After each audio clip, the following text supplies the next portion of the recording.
好，那例题2来，他说，那请问一下，那 sin 阿尔法加贝塔去乘以 sin 阿尔法减贝塔，这个东西呢有没有公式？因为我们刚刚有那个合角公式嘛，那差角公式我们大概，可是我现在不想要写太多浪费版，好，所以自己稍微想一下。好，那我问你这个东西的时候，你该怎么办？好，你不可以太直觉反应哦，什么？哎，老师我知道，国中学过 a 加 b 乘以 a 减 b 等于 a 平减 b 平，所以你就写一个 a 平减 b 平。后来老师他是 sin 嘛，你就写 sin 阿尔法平减掉 sin 贝塔。好，那这个解法的话，整个构造就很怪啊。第一个，我们说，如果你要平方的话，你不应该对角度平方，这样怪怪的嘛。好，如果平方是要对 sin 平方的话，那应该写在这里。OK， 老师这样写，这样答对吗？对。但是这个对是因为我刚才讲的那个方法吗？不是哦，那只是巧合。好，所以今天 sin 阿尔法加贝塔乘以 sin 阿尔法减贝塔，结果它有一个很漂亮的结果，跟你乘法公式背得很像，就是平方减平方。好，可是也是 sin 嘛，就写 sin。那平方写在 sin 的旁边，这样好像就是 sin 平方阿尔法减掉 sin 平方贝塔。好，那你的范例2就在告诉你说，我有这个公式，但是请你记住，这个公式不是这样来的。如果你觉得它是这样来的话，那我们下面的类是不是一样画弧也可以这样子写？写成 cos 平方阿尔法减掉 cos 平方贝塔。可不可以啊？按照你的相加减相减的平方减平方，你是cos写的，那就用cos平减cos平，可不可以？当然是不可以嘛。所以我们今天能写对不是因为我们以前的乘法公式，而是我们现在学的这个合角公式去把它慢慢推出来，所以这是错的，但是这是对的。但是它怎么对呢？我们来认真看。它对的方式很简单，这个我们会不会背？是这样背。老师，那它呢？我们要把它打开，结果我发现它跟它是差一个符号，就减而已。是加个减号，所以你就会发现，其实这个乘这个就是 sin 阿尔法 cos 贝塔加 cos 阿尔法 sin 贝塔去乘以 sin 阿尔法 cos 贝塔减 cos 阿尔法 sin 贝塔，所以真的有乘法公式，但是它是这么一大坨的东西乘法公式，哪些一大坨？你会写出 sin 阿尔法 cos 贝塔的平方去减掉 cos 阿尔法乘以 sin 贝塔的平方，你看到是这个东西。我要想要得到这个结论，我要先从这里开始。所以这个结论我先等一下再写。所以它只让我想到这个相加乘以相减的平方减平方。好，是看到这个平方减平方。好，那这个平方减平方呢，这个时候大胆的把它丢进去，你就看到 sin 平方阿尔法。这个平方也可以丢到 cos 平方贝塔上面去。可是我们丢在这个 cos 身上的时候呢，我就会写出 cos 平方嘛。可是我们现在看一下，我们要这里的东西，最后写的东西都只有 sin， 对不对？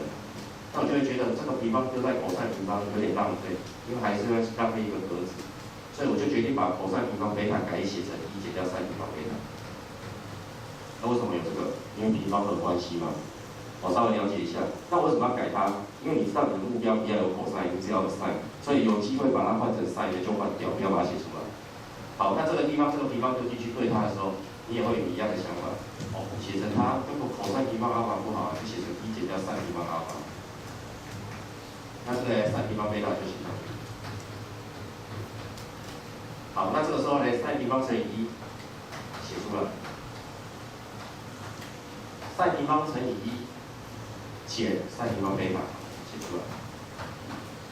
好，写好了。老师，它还没有乘到的东西呢，这一个呢跟这个呢会刚好怎样抵消掉？好，为什么？你看一下，前面叫做sin平方阿尔法乘以负sin平方贝塔，所以是一个负的sin平方阿尔法sin平方贝塔。后面这里会是一个负得正加sin平方阿尔法sin平方贝塔，所以1减1加，所以它要怎样抵消掉？所以答案出来了，有没有这个？有，对。好，所以这个我们就证明完毕了。所以它的证明过程是这样子，利用合角公式、差角公式把它衍生下来的结果。好，所以得到这个。好，并不是我们以前学的那个阿尔法加贝塔乘阿尔法减贝塔这么简单。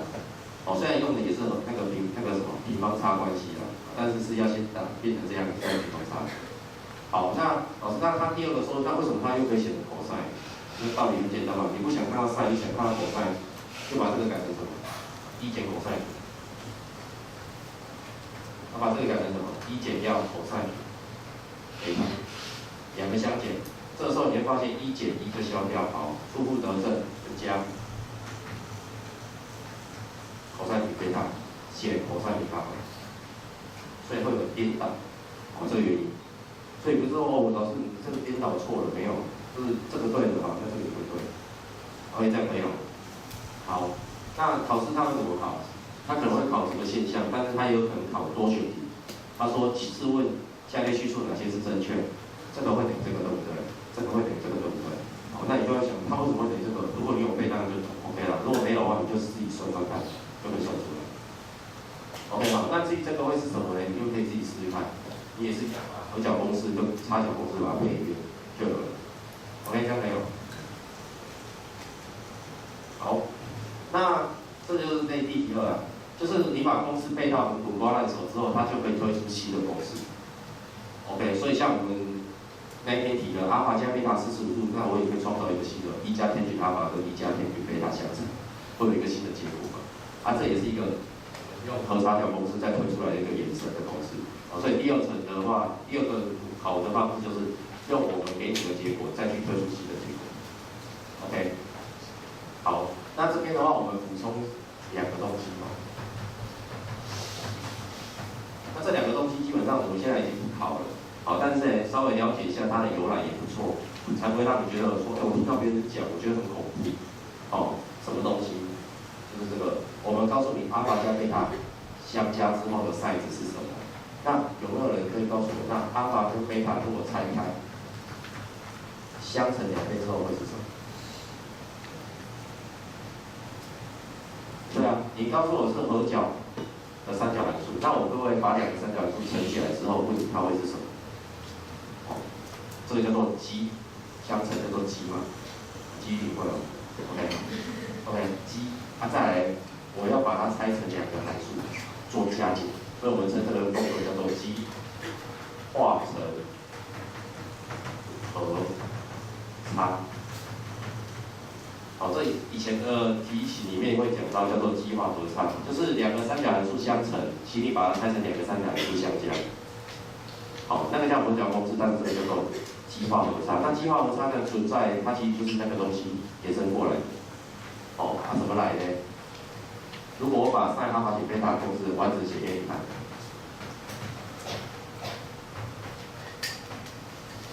减 cos 阿尔法3贝塔，你就可以看出来我的2sin阿尔法 cos 贝塔就是这2个了。那这2个呢，你怎么把它变2倍？就是上面跟下面相加嘛。那老师后面的东西会怎样？抵消没有？你会不见了嘛？所以后来你就可以从左边我那2个式子里面得到，原来2sin阿尔法 cos 贝塔就是什么 ？sin 阿尔法加贝塔加上 sin 阿尔法减贝塔，就这样而已。好看了吗？好，所以我们可以看到有这个东西。2sin 阿尔法乘 cos 贝塔就会等于 sin 阿尔法加贝塔乘以 sin 阿尔法加上 sin 阿尔法减贝塔。好，但是这叫积化和差。那老师，那依这样子推的话，我还可以推出什么？我还可以推很多推什么推2sin 啊，就这样而已。好，但是这个无所谓，我们大概知道它怎么来就好。原来它就是把和差化那个合角公式背熟，之后呢把2个合角公式跟差角公式相加，就得到这个。但如果相减就会得到另外一个。那 cos 的合角跟差角相加会得到什么？2cos，相减会得到什么？2sin，就这样而已。好，以此类推。好，那它厉害的地方不是积化成和差，而是它后来又导推出了一件事情，叫做和差化积。那这很棒。什么叫和差化积？你当然是2个三角函数相乘，请你把它拆成2个函数相加。现在我帮你2个三角函数相加。请你帮我拆成2个三角函数相乘，这是他的想法而已。他说那你会这样积化成和差嘛，对不对？他们2个函数在相加或相减嘛。OK， 那现在可能把相加或相减的三角函数拆成2个三角函数相乘。好，那从这里到这里其实是一样的道理，只是说你在看角度的那个什么观点要改变，就是我们这个那个什么合角公式整个推导的精髓，就是你看着它是阿尔法，那你叫它叫90减阿尔法可不可以？可以。你看着它是叫贝塔，你把它改成负贝塔可不可以？可以。所以今天这一个地方怎么来呢？因为你有上面这个结论，所以我可以把你这里写成 A， 这里写成 B。么意思？你的 sin A 加 sin B 就是 sin A 加 sin B。我们这样看有没有错？没有错。你把人家的阿法加贝塔当成 A， 把阿法减贝塔当成 B， 那请问一下，那这里的阿法叫做什么？阿法加贝塔当做 A， 阿法减贝塔当做 B， 那阿法就是谁？刚才我们讲出来，把 A 跟 B 相加怎样？除以2就对了。所以呢，老师，那我这样写回来 ，sin A 加 sin B 就等于2 sin。我这里要聊。阿法好，阿法叫做 A 加 B 除以2。cos 贝塔呢，它会是什么 ？A 减 B 除以2。好，就得到这个叫做和差化积。OK， 就这样而已。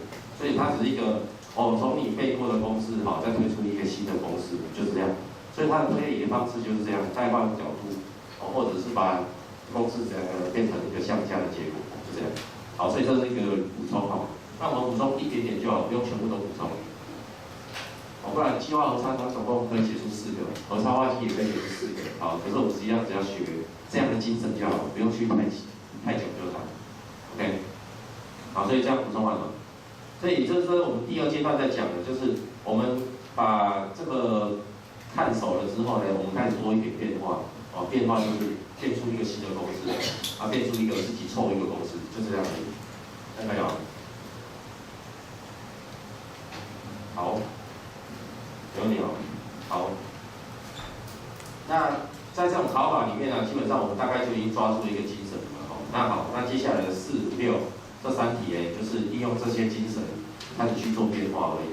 好，所以这个题目我们就先留着，你们可以自己先写看看，到时候我们请同学上来写，我们再来检讨。那我们来看第7题。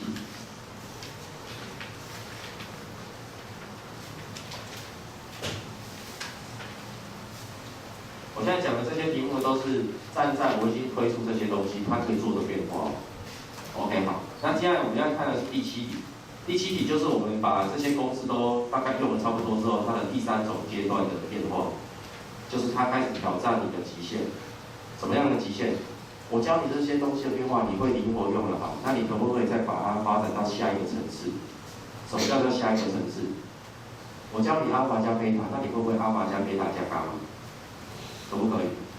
所以也就是说，他开始会挑战说，我教你2个的合角公式，那你可不可以来算一下3个合角的公式？你可不可以？好的，为什么？你就慢慢猜就好，一开始先把这2个当成一个嘛。对不对？你写出来的合角公式是什么？sin阿法，它本来写cos贝塔，改成cos贝塔加阿法伽马就好。加上什么？cos阿法乘上什么？sin贝塔加伽马。那之后呢，我只要再把这边呢，跟这边呢再把它打开就好。那打开再把它乘开，它不就是公式了吗？那只是这个公式你不喜欢我也不喜欢，为什么？不漂亮不好背对不对？所以它已经离开我们大脑被记忆的长度了，太恐怖了。所以我就觉得说，这个不要了。但是他还是很喜欢挑战。所以我们看一下范例7，他挑战你什么？他挑战你说，我今天给你3个角，那这3个角有什么关系？它的关系建立在它们3个加起来是180度。有没有发现？他想要挑战你，他们3个加起来是180度。那他问你说，如果它是三角形3内角加起来是180度之后，请你证明它们的加起来会与3个配矩值相乘。也就是说，他想让你去证明这件事情。配矩 A 加配矩 B 加配矩 C， 其实会等于配矩 A 乘配矩 B 乘配矩 C。他说：“请问一下，这句话对不对？”他一定说叫你证明，他一定对啊。那为什么他对？那他现在线索只有这个，那我怎么变成这个 ？OK， 好，所以我们来看一下这个题目的证明这个证明不难。它怎么证明？因为你告诉我这3个加起来等于180。那我们今天要证明的这个东西，就是这3个角数的天均值这样的关系，对不对？那我就相信，我一定会把 ABC 取天均值，不然怎么会不是天均？所以我们会做的第一个做法就是左边取天均。右边可以取 tanh。好，这是第一个方法。好，请问一下你对第一个方法有没有什么不满意的地方？这个方法你有什么不满意？因为你要我这个结果啊，所以我做这种事情有什么错吗？这样我才有tanh这个字啊，对不对？那你说他们加起来等于180，那我就是两边取tanh，这样取下来，我觉得没什么大不了啦。为什么？因为这个很好算啊，这个多少？tanh180等于多少？想一下，是1还是0还是负1还是0？很好，它是0欸，太好了。那你不满意的地方是在哪里？在这里了，因为我没背过，我背的在这里。我背这个，但是我没有背过这个。可是按照我这个精神，你可不可以把它推出来？是可以的哦。好，所以我现在讲的这个解法，可能有些同学突然说：“老师你怎么会这样解？”我就是要这样子解，我就是要这样子解。你想的那个解法可能是我下一个解法，我现在就是要这样子解。为什么？因为这是正常人的想法，这也是正常一个学问你在发展的过程中你会碰到的冲击。就是我教你2个，你为什么不会3个？我教你3个，为什么不会4个？那你就我会啊，我就是做了。做了之后，你只是觉得它麻烦，可是它真的麻烦吗？你没有做过，你不知道它麻烦。它现在一点都不麻烦，因为它右边是0，它右边是0的好处。你这边会写出什么？我把 B 跟 C， 我把 A 跟 B 放在一起 ，C 独立起来，这个叫做阿尔法，这个叫做贝塔。所以当你写的时候，你分母是不是会写一个1减 tanh 阿尔法 tanh 贝塔，对不对？好，如果我现在告诉你说1减 tanh 阿尔法 tanh 贝塔分之 tanh 阿尔法加 tanh 贝塔等于0，那这些错一定是谁的错？会等于0的原因一定不是分母等于0，而是谁等于0？分子等于0。好，所以你下面会写一个这个东西，可是因为你等于0，所以这个丢过去就不用管，所以你只要写这里等于0就好，分子等于0。好，所以请看一下，你只会写分子等于0，所以你只会写分子等于0。好，这样就好。因为你把谁乘过来了，如果你不放弃，你自己在默默的在这里写，你把1减 tanh 拿出来。好，那我这边是为了节省空间，所以我请阿尔法跟贝塔来代替一下。因为你把这个乘过来啊，那会等于0，就是你分子造成的啊，绝对不是我分母啊。如果分母等于0，那这个答案叫做无意义，不存在，就是这样子。好，到这边可以接哦，没有？好。就这么东西。老师，那写到这边难道写不出来了？写出来啦，为什么？因为这个我会啊，这个就是我刚背过的啊。这个叫做什么？1减 tanh乘上 tanh B 分之 tanh加 tanh B。老师，那你旁边要加tanh C耶？我不想刚看到tanh C，我把tanh C移过去，变成负tanh C。我只是把加tanh C移到右手边，变成减tanh C，好，请问一下我有没有正完？正完。为什么？因为接下来你想要把这个动作变成这个东西，很明显你要把分母处理掉，所以会把分母乘过来，对不对？好，那我们就不用慢慢写，我们用心算就好。当你把分母乘过来之后，这个1会乘上负tanh C， 会跑出负tanh C， 你就会把它移过来，变成加tanh C。剩下的负tanh A、tanh B 乘上负tanh C， 负会得正，跑出tanh A 乘tanh B 等于tanh C， 好，这个没问题。怎么说？所以接下来只是乘过去移项整理，然后就结束了。好，到这边有问题。好，可以接受吗？好，想一下。好，所以这个题目大致上我要说明就是在到这边。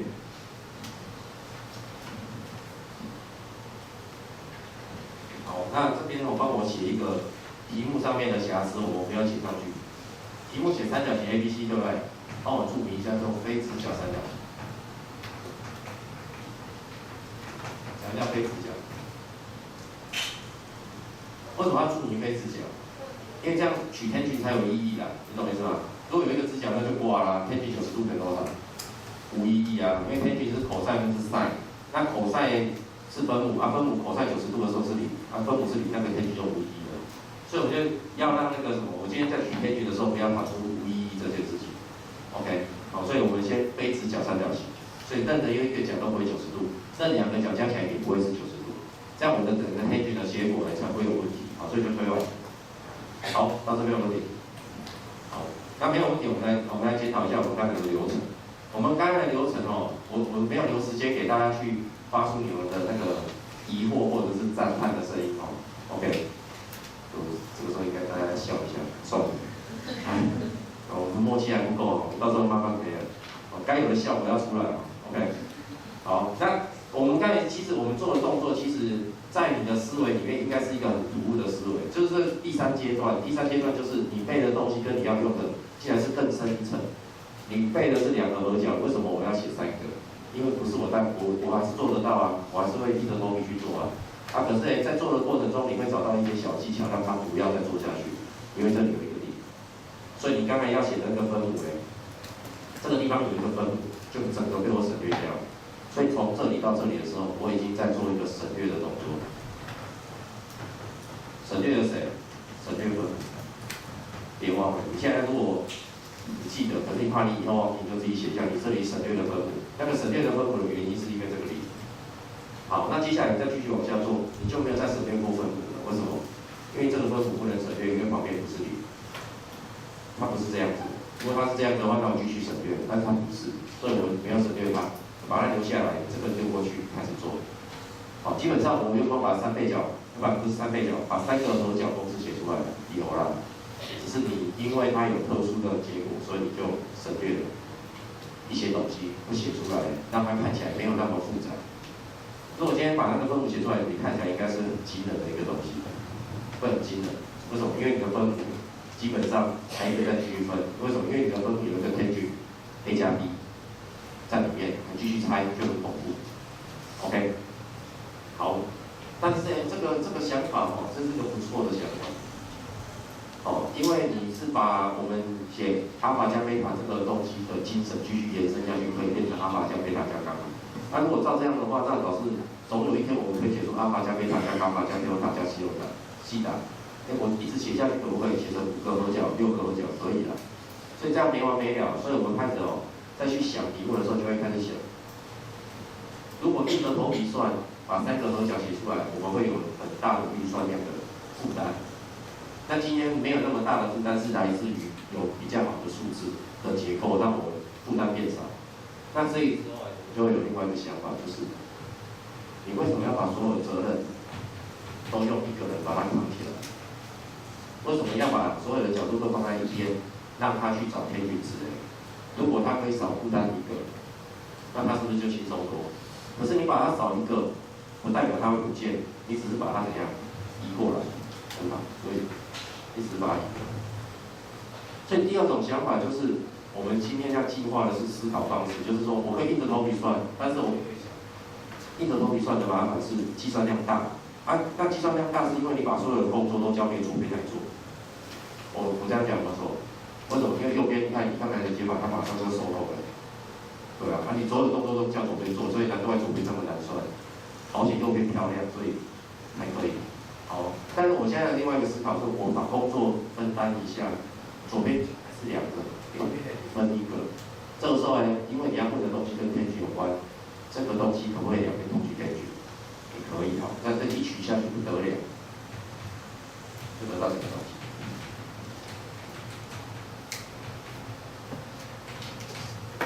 老师看他很好，他一个公式就出来，就是谁？就是他。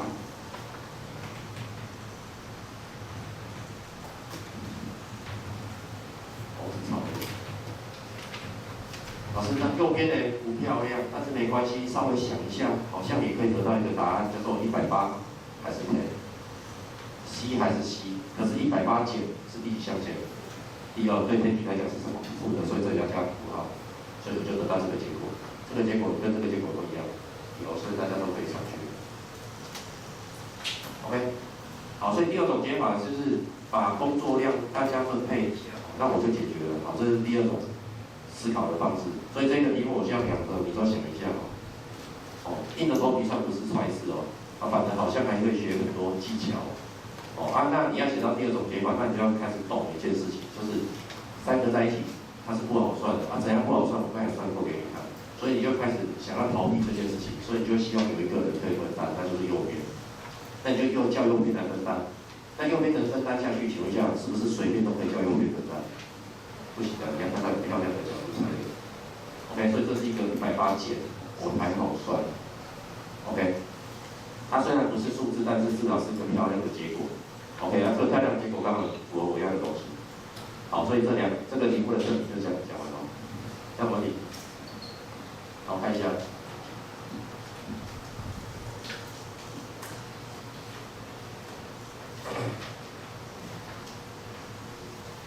哎，啊，是吗？不是吗？好诚实的孩子，还做些摄影机讲，真的是太厉害了。然后，我摄影机不用太低哈，大家还是可以很自然，连不自然的地方我都把它剪掉。OK， 好，所以我这一个题目我放在这边是在告诉你说，我们公式背了那么多之后，我们总共有4个阶段的程式要去学。第一个最简单的程式就是这个看起来跟公式一模一样，你会不会带？好，第二个程式呢，看起来要带什么公式，你猜不猜得出来？你猜得出来。第三个程式呢，第二个程式还有衍生出一个新的结论的公式。好，那第三个呢，善用你的公式继续发展下去。所以它就会开始挑战你那个公式的极限，比如说2个相加我改成3个，那3个你可以硬算但是你可以用一些智慧把它改成继续用2个算，2个的合角公式算 ，OK， 好，那第4个阶段的话，那就比较麻烦，它就是要灵活运用，要把所有学到的东西也整合在一个题目，好，但是我们最后再讲 ，OK， 好，到这边有问题，没问题了，那我这边要擦掉了。好，那擦掉之后呢，我们来看这一题的类题。因为这一题的类题，它有一个不错的结果在里面刚好有一个技巧，大家要用到。好，那你看一下它的类题它类题他说，那请问一下在三角形三内角内他说他已经告诉你我是锐角三角形，那它是锐角三角形的三内角阿法、贝塔、伽马。那请将它的这3个角的天距值都找出来之后相乘，请问它锐角最小是多少？锐角三角形，它是三角形，所以加起来还是180。像阿法、贝塔、伽马都是锐角，所以小于90，大于0。那请找出天距阿法乘天距贝塔乘天距伽马的最小值，最小值叫咪嘛。好，怎么整？我只想要看到第一个想法是什么样。好，这最小值多少？好，那答案不难写，我们要的是算式。我们要的是算式，因为它答案很好想。为什么？怎么想？我是锐角要这样那应该是个特别的情况嘛。那特别情况最好猜三角形来猜正三角形嘛。对吧？那60、60、60，天距60加乘上天距60乘上天距60，等于根号3乘根号3乘根号3，所以最小值答案结束，3根号3。对不对？对啊，没错正三角形对不对？没错对啊。可是怎么算？所以我要这个算式。好，所以这一题我顺便练习一下大家的算式好，那我顺便讲一下，你们这一届我的观察是未来要求算式很严格的一届。为什么？因为你们是10几年来第一次考计算题的学生，对吧？以前上高中都没考过计算题嘛。对，你们这一届有考过虽然会考不采集，可是特招要采集。所以算是一开始采集计算题的学生，所以表示他现在很重视你的计算流程。可能现在学生看不到可是在思考他现在的计算题会越考越难。也不是越考越难他越考因为越来越依赖那个计算过程，他不会考很难，但是你计算过程要交代的够清楚。所以现在开始大家计算的那个条理要把它写好，不要很跳脱OK， 好，所以这个地方我请同学上来写一下算式，那请一个人来写吧，抽签嘛，9抽，40号，寿星上礼拜寿星来上来正确，你想到什么你就写什么，我问你这个的最小值，写下你会想到怎么算。上来写2个问题，就上来自我介绍。嗨，大家好，我是郑轩。今天投我一票，投我一票。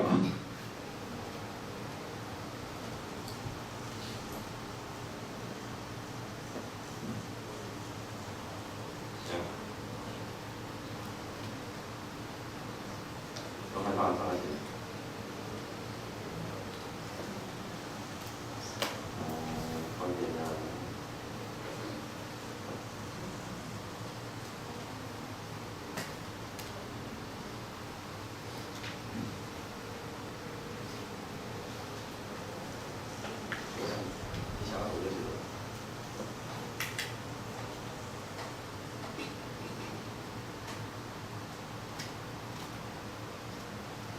好，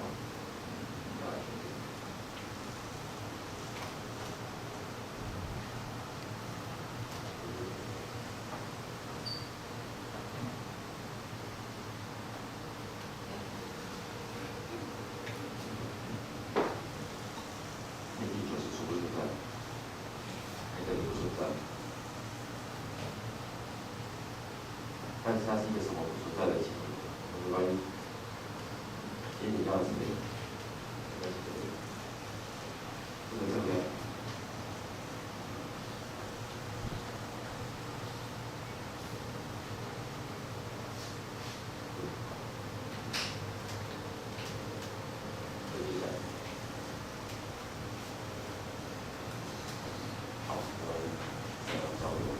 因为他写出了这个对我们写下的东西非常有帮助。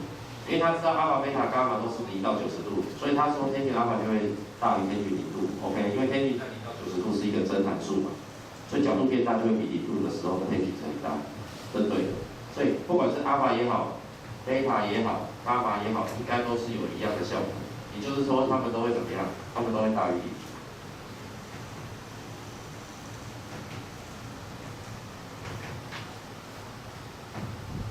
他们3个都大于0。好，这个结论好是你给我的，对不对？好，那刚才他写的右边这个东西呢，就是很突出的地方。为什么？因为这个式子在计算里面绝对不能写出来。你知道说它比90度小，但是你绝对不能写它小于天体90度。为什么？因为你在你的算式里面绝对不可以写出一个不存在的东西。天体90度就是不存在，所以你不应该在你的算式里面跑出它。好，可是你会想说，老师啊，可是他给我这个东西要干嘛？好，其实我们可以去想，当有一个角度很接近90度的时候，它的天距值会很接近谁就好？会很接近谁？不知道没关系，我们来想一下，有一个角度很接近90度，因为它还不接近嘛，还不是嘛，所以我们说很接近90度，所以那个西达要很接近90度。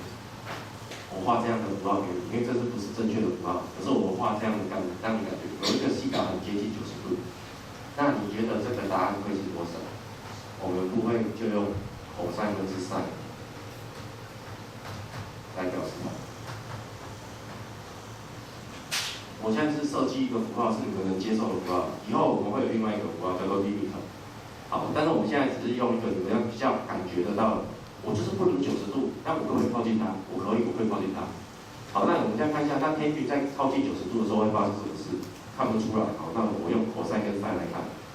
我用cos跟sin来看的时候，sin最好看，因为sin很靠近90度的时候，它的答案已经快要变成多少？好像快要变成1了。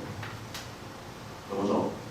你就想一下，cos sin 89.99度，都几乎快要90度了，1。那sin 90.00001度，也好像快要变成1，所以我猜3倍分子快要变成1了。好，那你们来猜猜看分子会变多少？分母会变多少？这个时候看起来它很像cos快要变成90度，所以cos会越来越小，小到最后要靠近谁？0到90度的时候会接近0。好，但是很接近0的时候，我们把它分成2个阶段来接近。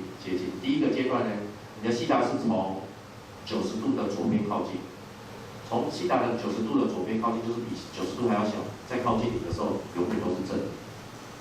但是呢，你很靠近0，所以是很靠近0的正数。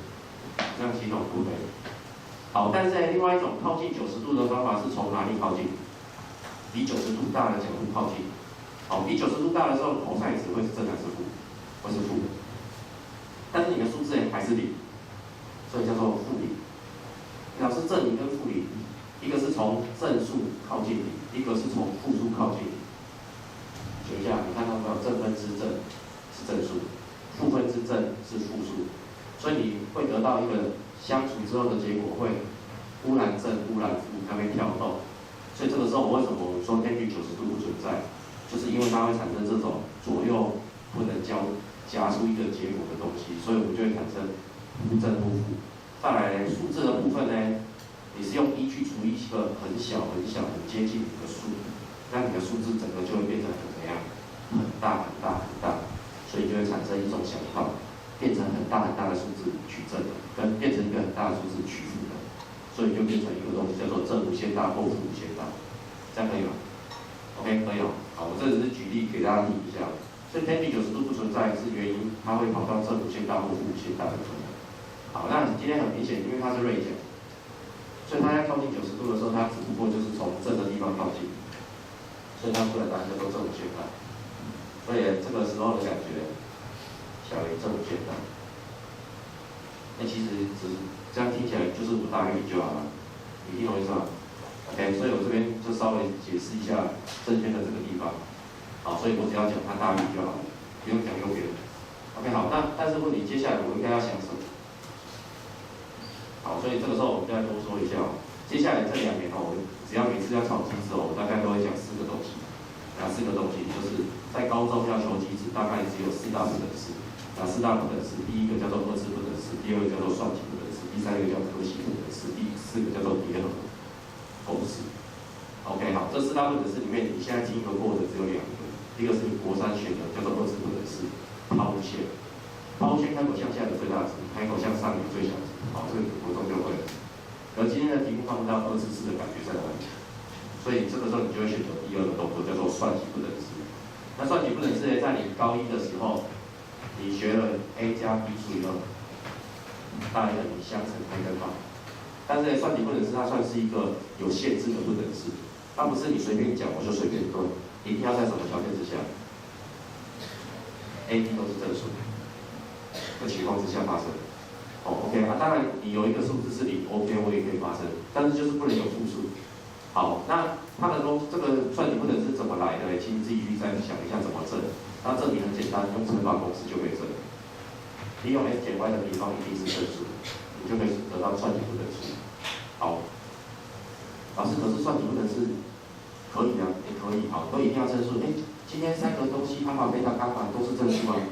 所以我会不会算体不等式？可以。可是我们在1年级学的是2个人，难道3个可以吗？没错，3个也可以。所以我们现在用的是3个人算体不等式。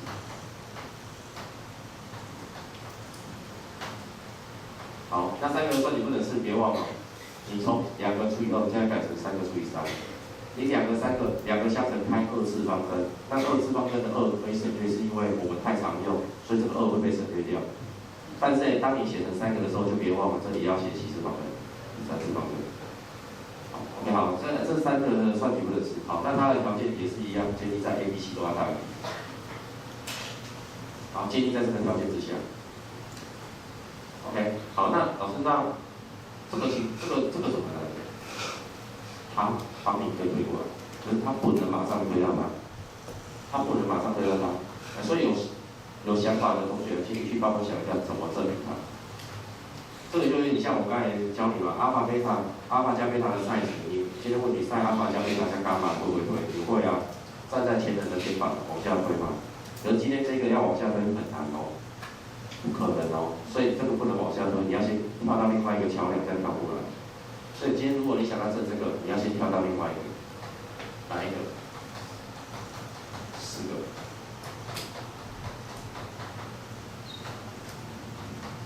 你先证明4个之后呢，再回来证3个。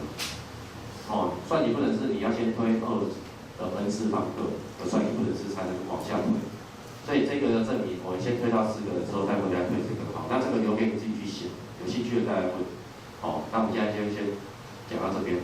所以我现在告诉你，我要用算体不等式。那老师，你为什么想要用算体不等式？因为我看到它的暗示啊，有3个东西相乘啊。哎呀，那我就想，那就在这里啊。求最大值、最小值，我现在就看看老师又在那边碎碎念，大概只有4个啊。那4个里面的第1个2次我又看不到2次。第3个跟第4个我还没学到，那大概就第2个啊，算几了。所以就想要算几。所以接下来我们写的东西就是怎么把它写成算几。因为你知道你要求的是 n 阿法与贝塔相乘，按照算几的写法，相加除以3，会大于等于3个相乘开根号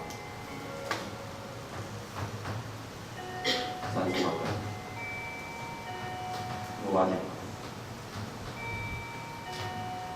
好，可是如果我写成这样的话，我们的问题是在问谁？我在问他。好，你看到这个不等式呢，你就会开始有一个疑问嘛。这个疑问就是说，老师你不是要求最小值吗？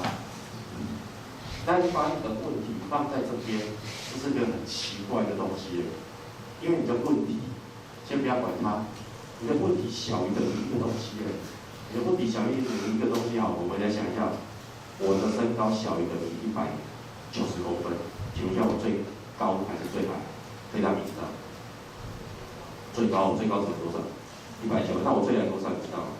不知道啊，因为你只告诉我一个我的底上限嘛，你没有告诉我下限，所以你给我它小等于它，你只能知道它的最大值。那我从这个事实中可以到最小值。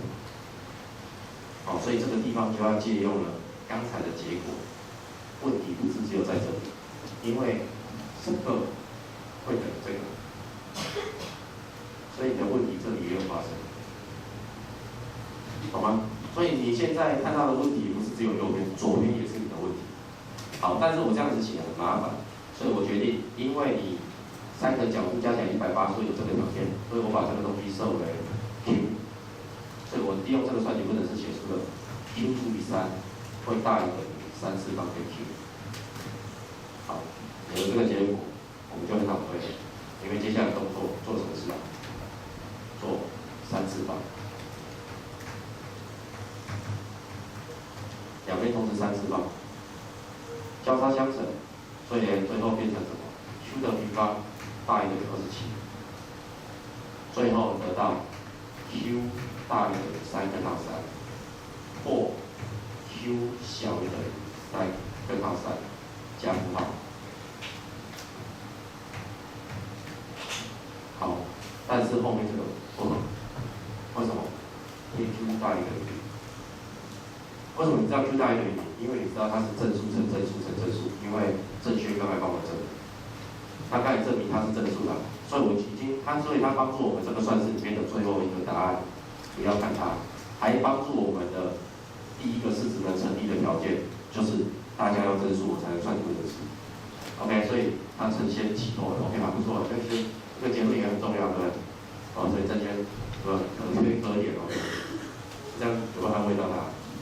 应该有了哦 ，OK。所以我跟你讲，有时候你随便写一个式子，其实都是有用的哦 ，OK。所以这一题如果10分，正确写的那个大概可以拿到2分到3分左右，为什么？因为它有用到，就后面会用到。好，但是我这边再多讲2个动作。我从这边算到这边基本上我应该计算过程，我应该会扣大概3分到4分左右。有几个地方没有写好。好，第一个地方，这个东西大于0，这没有问题的哦，这个没有问题。好，但是这个地方要写上，因为它大于等于0，所以我才能写这个动作。你现在不等式里面随便两边给我几次方哦，这不是随便来的，你要同号才能做。如果不同号，我还不敢乱做。我举个例子哦，2有没有大于负3？有嘛？那你告诉我2平方有没有大于负3的地方？就没有啊。所以你如果不同号，我还不敢乱来。所以这里有一个，你没有告诉人家它就是正数，那你就给我随便两边同时3次方。这样有危险，不行。再来第二个动作，这里就会扣1分到2分。那从这个动作到这个动作呢，还会再扣一下。为什么？哪里扣呢？27丢过来，你还是继续大于等于，那没有问题，因为它是正数。可是你把 q 给我怎么样？除过去。老师，它继续大于等于，因为你说 q 是正数，也没有错。但是你可以乱除未知数嘛？你去想一下，有一个问题 ：s 平方等于 s， 你可以公出 s。告诉我答案 S 等于1吗？不行，为什么？因为你减根的嘛，你除了 S 就是认定 S 不会是0，可是我偏偏 S 有0这个根，所以你乱除未知数会造成减根。那我今天会不会减根？不会，因为 Q 不等于0。好，所以我这个不等式的这边要写 Q 大于0，因为这边刚刚有写了，它是大于0，它没有等于0，因为它是锐角，锐角没有0度 ，OK。所以它不会等于0，所以我可以除。所以你今天做任何事情都要有根据哦。除完之后这里就没错了。所以扣1到2分，1到2分，大概扣4分。OK。好，这一题哦，计算过程给大家参考一下。好，那下一节我们再继续哦。OK，休息一下。